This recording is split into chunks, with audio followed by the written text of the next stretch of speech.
तो हम लोगों ने स्टार्ट किया था ordinary differential equation in more than two variables, और हम लोगों ने उस वीडियो पर बात की है कि हम लोग इस चैप्टर में या इस प्लेलिस्ट में क्या क्या पढ़ने वाले हैं। तो अगर आप लोगों ने वो वीडियो नहीं देखा है तो आई बटन में क्लिक करके या फिर डिस्क्रिप्शन में उस वीडियो की हम लोगों ने लिंक डाल दिए हैं। तो अब हम लोग शुरू कर रहे हैं। शुरू करने से पहले आपको बता दें कि आज हम लोग बात कर रहे हैं कुछ इंट्रोडक्शन और कुछ बेसिक पार्ट्स के ऊपर, जैसे ऑर्डिनरी डिफरेंशियल इक्वेशन हो गया, पार्शियल डिफरेंशियल इक्वेशन हो गया, या फिर लैग्रेंजेस पार्शियल डिफरेंशियल इक्वेशन हो गया।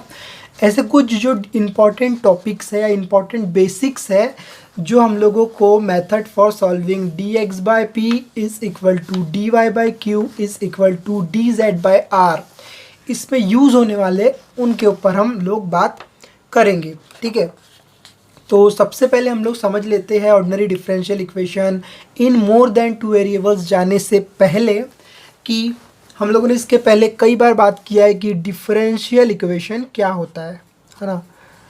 एक और बार बात करते हैं क्योंकि हम लोग यहाँ पर डिफरेंशियल इक्वेशन के ऊपर बात करने वाले, और हम लोगों ने इसकी पहली वाली एग्ज़ाम में या कभी M2 या M3 में डिफरेंशियल इक्वेशन के ऊपर बहुत ज़्यादा डिस्कस किया है ना। तो ऐसा हम लोग आशा करते हैं कि आप लोग को जितने भी बेसिक कंसेप्ट है फॉर डिफरेंशियल इक्वेशन वो सब आते होंगे। तो भी हम लोग कुछ बेसिक टर्म्स के ऊपर बात करेंगे। जैसे हम जानते हैं equation which contain a term d y by d x is called as एकदम बेसिक बातें हो गई। हम लोगों ने डिटेल्ड में भी बात की है डिफरेंशियल इक्वेशन के ऊपर, तो आप लोग जाके डिस्क्रिप्शन में लिंक मिल जाएंगी, तो उन वीडियोस को देख के आप लोग इस टर्म को या इस टॉपिक को अच्छे से समझ सकते हैं। जैसे अगर किसी डिफरेंशियल या किसी इक्वेशन में d y by d x जैसा टर्म हमको दिखता है तो हम लोग उसको बोलते हैं डिफरेंशियल इक्वेशन। और ये हम लोग जानते हैं और बचपन से ही पढ़ रहे हैं, जब से हम लोग को इक्वेशंस के बारे में बताया गया है कि डिफरेंशियल इक्वेशन क्या होता है, तो हमारे लिए कोई नया नहीं है। अब हम एक और टर्म के ऊपर जाएंगे, पार्शियल डिफरेंशियल इक्वेशन, है ना।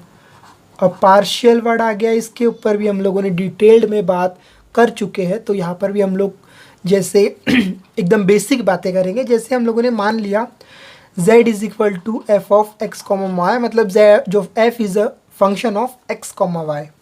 तो अगर हम लोग इसको डिफ्रेंशिएट करते विथ रिस्पेक्ट टू x तो ये हो जाएगा D z by d x, और हम लोग ने इसको मान लिया p, और हम लोग small p d z by d y करते तो हम लोगों ने इसको मान लिया स्मॉल q। और अगर हम लोग ने इसको फर्दर डिफ्रेंशिएट किया, मतलब डेल, और हाँ ये डेल पार्शियल डिफरेंशियल इक्वेशन में हम लोग डी यूज़ नहीं करते हुए क्या यूज़ करते हैं, डेल यूज़ करते हैं। इसका जो कंसेप्ट है इस पर भी हम लोगों ने बात कर चुके हैं पहली वीडियोस में, है ना। तो अगर हम लोग इसको एक और बार डिफरेंशिएट करते हैं तो ये del z by del x square, और हम लोग इसको आर मान लेते हैं। इसको एक और बार डिफरेंशिएट करते हैं तो डेल स्क्वायर जेड और del x by del y हम लोग लिख सकते हैं। हम लोग इसको मान लेंगे एस, और del square z upon del y square is equal to t. इसका मतलब ये है कि जब हम लोग आगे जाते जाएंगे तो इन जो टर्म्स है इसका यूज़ करने वाले हैं। और एक बात बता दूँ, एनी इक्वेशन मतलब कोई भी इक्वेशन में विच कंटेन अबाउट टर्म, मतलब इस टाइप के कोई इक्वेशन में हमको टर्म्स दिखते हैं तो is called as partial differential equation, है ना। तो हम लोगों ने अभी क्या क्या बात किया कि डिफरेंशियल इक्वेशन क्या होता है और पार्शियल डिफरेंशियल इक्वेशन क्या होता है, और अगर कोई ऐसे टर्म हम लोगों को दिखते हैं तो हम लोग मानेंगे कि वो पार्शियल डिफरेंशियल इक्वेशन क्या होता है। अब हम लोग मेन टॉपिक की तरफ धीरे धीरे टर्म्स को समझते आ रहे हैं। तो एक बहुत इम्पॉर्टेंट चीज़ के ऊपर हम लोग हमेशा बात करेंगे इसके ऊपर भी, और अगला जो चैप्टर हम लोग पढ़ने वाले हैं partial differential equation in one variable के लिए, उस पर भी हम लोग इस चीज़ की बार बार बात करेंगे। वो है लैग्रेंजेस, बहुत इंपॉर्टेंट, बहुत, ये एकदम साइंटिस्ट था, इसने बहुत कुछ किया है पार्शियल डिफरेंशियल इक्वेशन के ऊपर। तो अभी हम लोग बात कर रहे हैं लैग्रेंजेस पार्शियल डिफरेंशियल इक्वेशन, जिसको हम पीडी बोल सकते हैं। तो इसने क्या बताया है, लैग्रेंजेस ने पार्शियल डिफरेंशियल इक्वेशन के ऊपर क्या बताया है।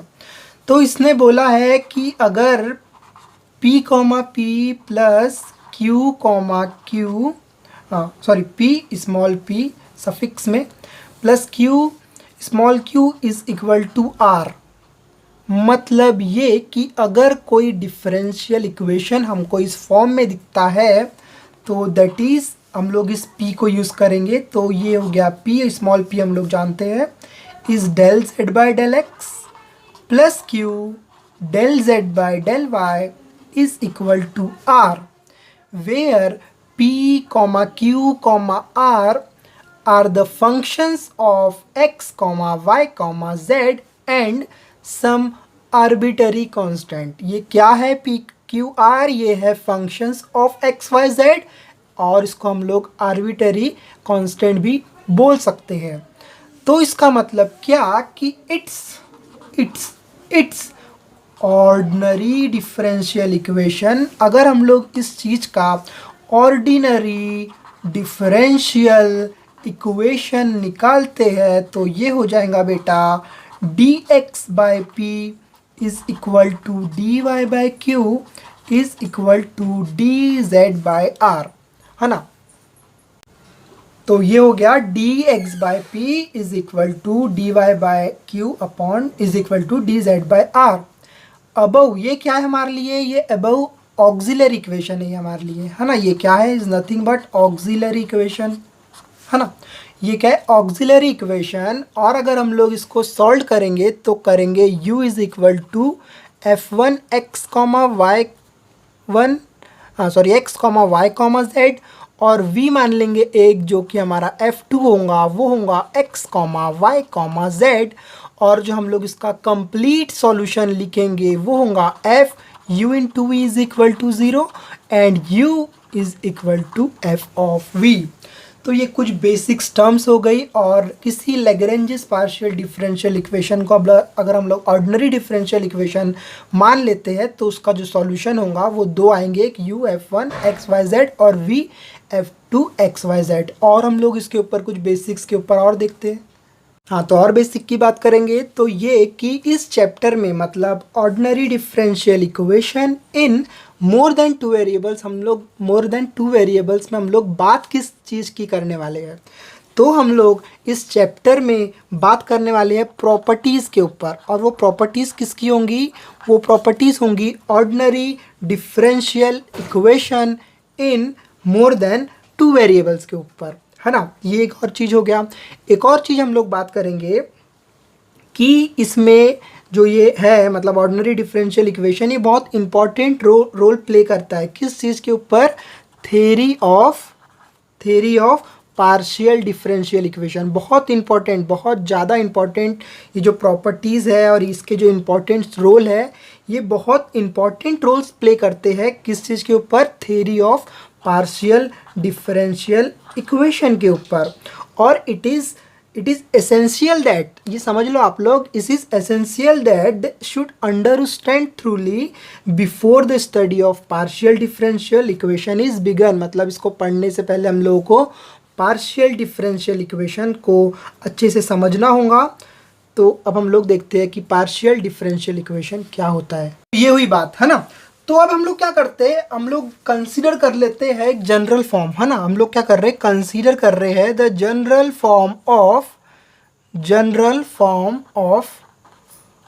कंसीडर कर लिए, ठीक है। हम लोगों ने किस चीज़ का जनरल फॉर्म, डिफरेंशियल इक्वेशन का, ठीक है। Consider a general form of differential equation, ठीक है। वो कुछ भी हो सकता है। अब हम लोग क्या कंसीडर कर रहे हैं, हम लोग कर रहे हैं f of x comma y dash, हम लोगों ने कंसीडर कर लिए इज इक्वल टू 0, और वी नो दैट ये y dash is nothing but ये y का डिफरेंशिएट है। मतलब इस y डैश को हम लोग लिख सकते हैं dy by dx, where x belong to a comma b, है ना। ये कंडीशन है कि ये बिलोंग करेगा a कॉमा b में, और हम लोगों ने इसको मान लिए इक्वेशन नंबर 1। अब हम लोग क्या कर रहे हैं, ध्यान से, ठीक है। वी से दैट, हम लोग इसको बोल सकते हैं डिफरेंशिएबल फंक्शन, किस चीज को? डिफरेंशिएबल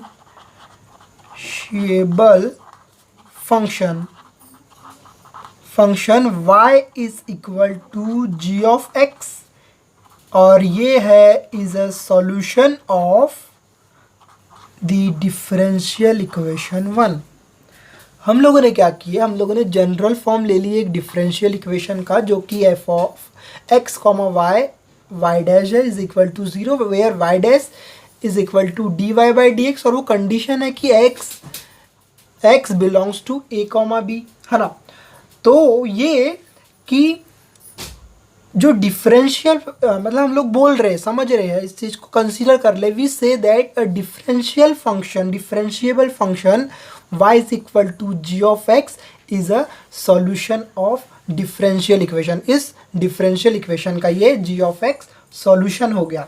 मतलब ये कि जो ये एफ ऑफ एक्स हो गया, ठीक है, ये जी ऑफ एक्स हो गया और जी डैश ऑफ एक्स हो गया is equal to 0 where x belongs to a comma b, है ना, where g of x is defined, g of x is defined, g of x is defined, है ना।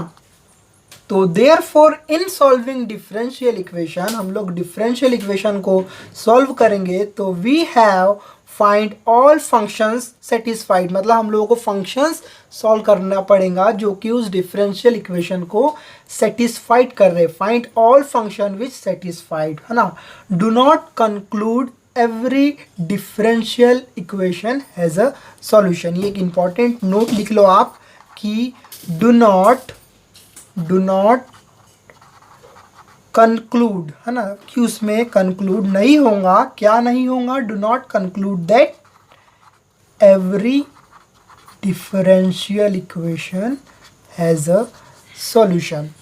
तो ये हो गया एक, हम लोगों ने कंसीडर किया एक जनरल फॉर्म डिफरेंशियल इक्वेशन का, और हम लोगों ने मान लिए कि वो g of x is the solution of differential equation. तो हो जाएगा ये एफ एक्स और y, जो y हो गया, मतलब y तो हम लोगों ने मान लिए g ऑफ x, तो g ऑफ x और g dash of x is equal to 0। Condition ये है कि x बिलोंग करना चाहिए a कॉमा b पर, तो g ऑफ x इज हमारा डिफाइंड हो गया। और नोट है हमारी कि do not conclude that every differential equation has a solution. अब हम लोग कुछ और बेसिक टर्म्स के ऊपर जाएंगे, जैसे कि जनरल सॉल्यूशन क्या होता है, पर्टिकुलर सॉल्यूशन क्या होता है, सिंगुलर सॉल्यूशन क्या होता है, सॉल्यूशन कर्व्स क्या होते हैं, लेवल कर्व्स क्या होते हैं, और इंटीग्रल्स कर्व्स क्या होते हैं। इस चीज़ों का यूज़ हम लोग जब सॉल्व करेंगे इस फॉर्म के इक्वेशन को, तो वहाँ पर आपको यूज़ होगा। तो चलो हम लोग समझते हैं कुछ इंपॉर्टेंट टर्म्स। पहले लेते हैं जनरल सॉल्यूशन।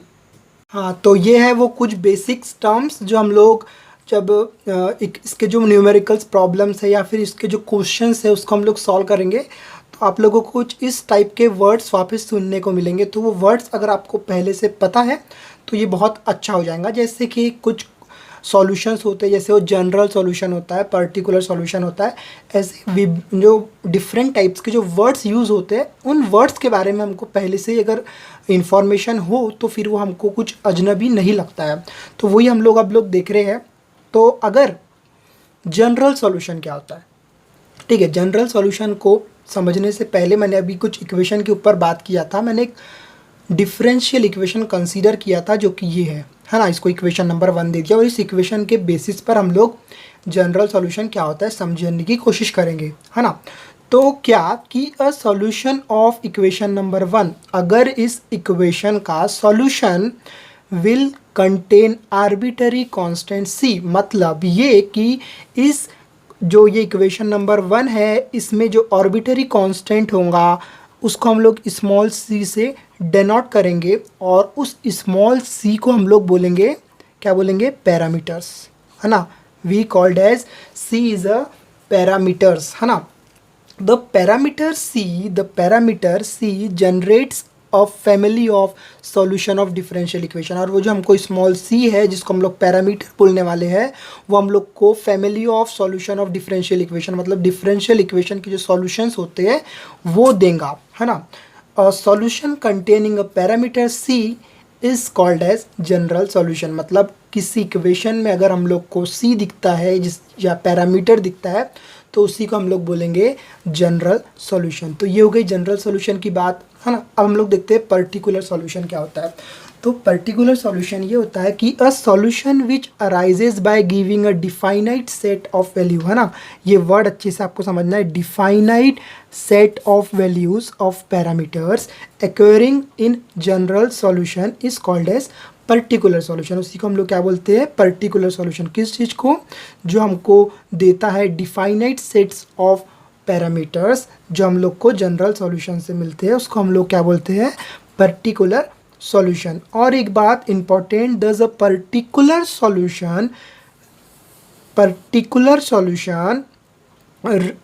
एक मिनट, ये सेटिस्फाइड लिखा है ना, ये सेटिस्फाइड लिखा है, सेटिस्फाइड, है ना। मतलब ये कि दस अ पर्टिकुलर सॉल्यूशन अगर सेटिस्फाइड करता है उस डिफरेंशियल इक्वेशन को, मतलब ये हम लोगों ने जो जनरल मान लिया है, किसी डिफरेंशियल इक्वेशन को कोई पर्टिकुलर सॉल्यूशन सेटिस्फाइड करता है और does not contain arbitrary constant, उसी को हम लोग क्या बोलते हैं, पर्टिकुलर सॉल्यूशन। ठीक है, अब हम लोग देखेंगे सिंगुलर सॉल्यूशन क्या होता है। सिंगुलर सॉल्यूशन है solution which can not be, है ना, कैन नॉट बी, उसमें नहीं होना चाहिए, क्या नहीं होना चाहिए, obtained from so-called general solution by assigning any particular value to the parameter c is termed as singular solution, है ना। ये हो गई सिंगुलर सॉल्यूशन की बात।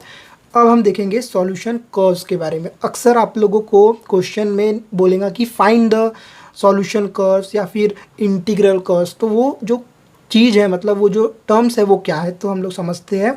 अगर इस इक्वेशन का हम लोग ग्राफ निकालते हैं, the graphs of the solution y is equal to g of x of the differential equation 1 is called as solution curve, है ना। अगर हम लोग उसका ग्राफ फाइंड आउट करते हैं y is equal to g of x के लिए, तो उस ग्राफ को बोलेंगे हम लोग, क्या बोलेंगे, सॉल्यूशन कर्व्स। अब हम लोग देखेंगे लेवल कर्व्स क्या होता है ना। तो हम लोग कंसीडर कर लेते हैं, let f is a function of x comma y be the function of two variables, है ना। जो f है x y, ये क्या है, फंक्शन है किस चीज़ का, टू वेरिएबल्स का। The level curves f are the curves on which f x comma y is constant, है ना। अब सबसे इम्पॉर्टेंट चीज़ इंटीग्रल कर्व्स क्या होता है ना। अक्सर हम लोग मैक्सिमम क्वेश्चंस जो देखते हैं वो देखते हैं इंटीग्रल कर्व्स के ऊपर, तो उसको अच्छे से समझिए। क्या बोलता है, n, ठीक है, curves of differential equation is a solution of h x comma y, है ना। h is a function of x comma y, है ना।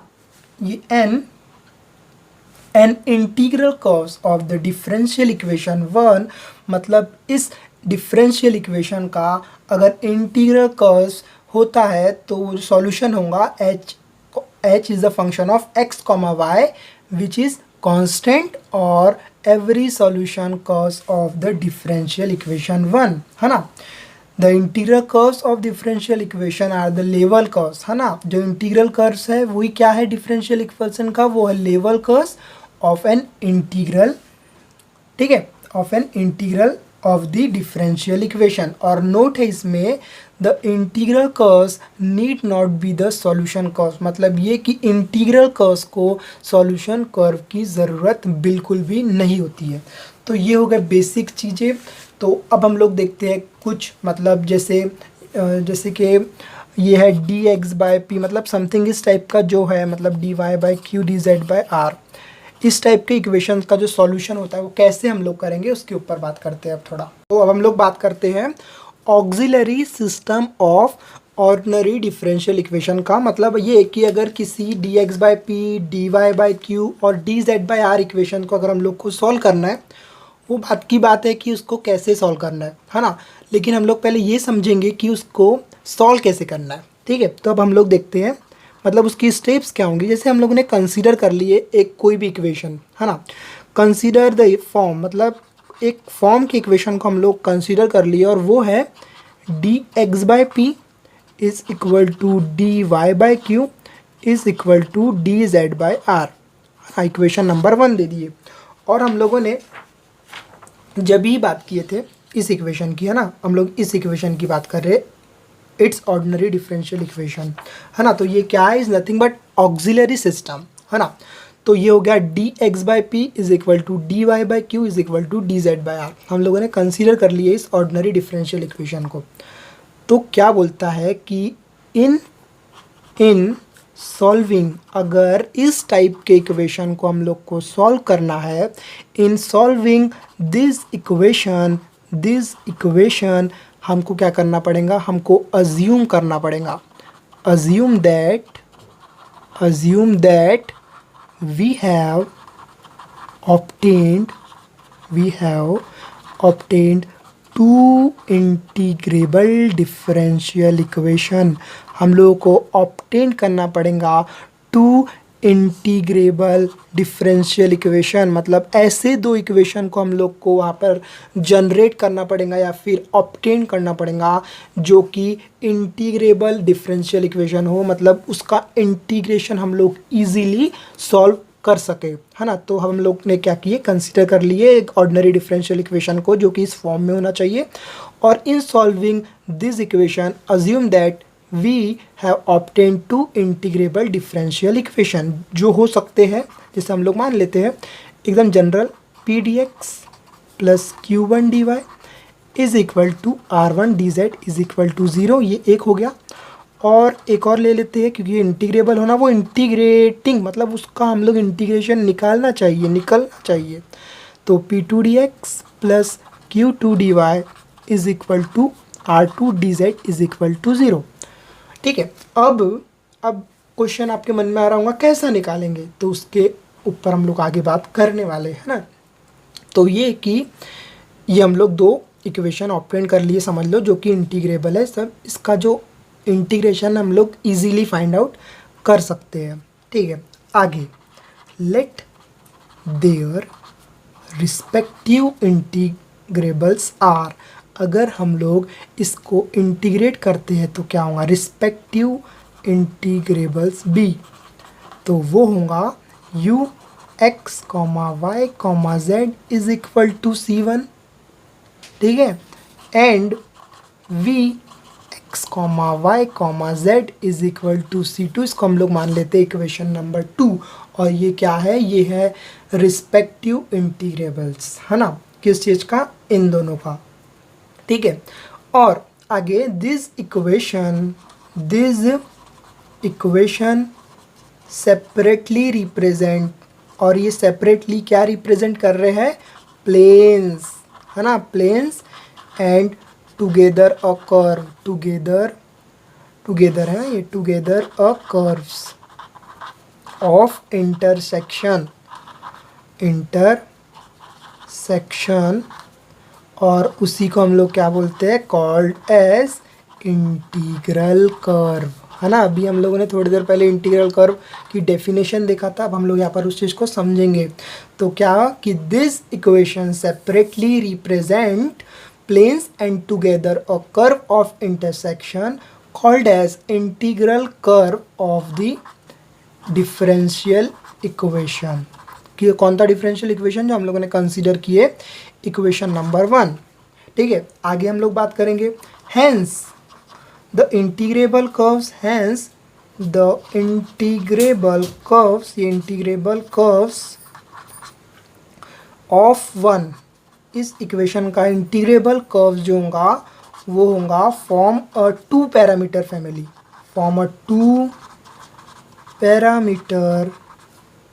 Family of curves given in 2, मतलब वो इक्वेशन नंबर हमको 2 देगा क्या, hence the integrable curve of equation number 1 from form a 2 parameters family of curves given in equation number 2। In solving the system 1, अगर हम लोग इस इक्वेशन नंबर 1 का सिस्टम सॉल्व करते हैं तो हम लोग क्या कर रहे हैं, we have to find such functions u and v, है ना। हम लोग क्या फाइंड कर रहे हैं, u और v का जो फंक्शंस है हमारे, उसको फाइंड आउट कर रहे हैं। तो ये तो बात हुई auxiliary system of ordinary differential equation की, है ना, कि हम लोगों ने मान लिए कि अगर कोई ऐसा इक्वेशन रहता है तो हम लोग को क्या चाहिए, उससे दो इक्वेशन चाहिए जो कि इंटीग्रेबल हो, जो कि पर्सपेक्टिव अगर हम लोग इंटीग्रेशन करें तो वो u is a function of X Y Z is equal to c और c2, ठीक है। तो ये हो गया। लेकिन अगर आपके मन में क्वेश्चन आ रहा होगा कि हम लोग कैसे किसी भी इक्वेशन को सॉल्व करेंगे, तो उसके लिए हम लोग पढ़ने वाले हैं 3 मेथड्स, है ना, 3 मेथड्स के ऊपर पढ़ेंगे। तो वो 3 मेथड्स हम लोग इसकी अगली वीडियो पर पढ़ेंगे। और अगर आप लोगों को ये पूरा कंसेप्ट समझ गया है तो ही उन मेथड्स, क्योंकि हम लोग बात इसी चीज़ की करने वाले हैं, वहाँ पर हम लोग पहले मेथड की बात करेंगे, देन क्वेश्चन सॉल्व करेंगे। तो आप लोग को ये जो इस वीडियो का जो बेसिक है वो सब पता होना। तो हम लोग बात करने वाले हैं 1 है हमारा मेथड फॉर सॉल्विंग, जिसको हम लोग बोलते हैं ग्रुपिंग मेथड, है ना, ये सब ग्रुपिंग करते हैं हम लोग, grouping method. Second word is multiplier method और थर्ड वन इज़ हम लोग रीअरेंज करते हैं कुछ तो भी टर्म को वो।